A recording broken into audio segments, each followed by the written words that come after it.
Ilang landslide ang naitala sa Zambales. Nasira rin ang bahagi ng dike sa Bukaw River dahil sa lakas ng agos ng tubig. May report si Dante Perelio. Dante?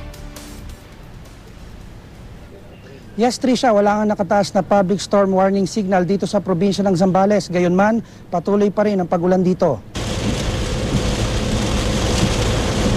Trisha, malakas ang ulan na may kasamang pabugso-bugsong hangin ang nararanasan ngayon ng mga taga-Zambales. Sa bayan ng Butolan, ilang landslide ang nadaanan natin. Patuloy rin ang clearing operation sa ilang kalsada rito matapos matabunan ng putik na rumagasa mula sa natipak na bahagi ng bundok dahil sa malakas na pag-ulan. Nasira rin ang isang bahagi ng dike sa Bukaw River dahil sa laki at lakas ng agos ng tubig.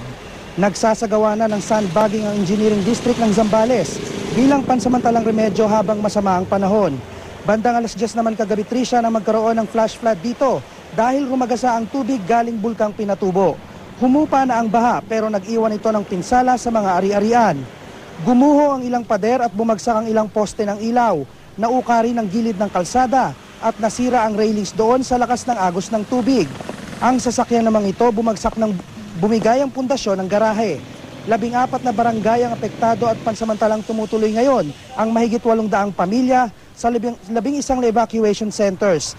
Patuloy namang nakaantabay ang mga tropa ng 7th Infantry Division ng Philippine Army rito sa munisipyo ng Butolan para sa posibleng rescue at evacuation dahil sa patuloy na pag-ulan. Kansilado rin, Trisha, ang pasok sa lahat ng antas ng eskwelahan rito. At yan ang latest mula rito sa Zambales. Balik sa iyo, Trisha. Maraming salamat, Dante Perelio.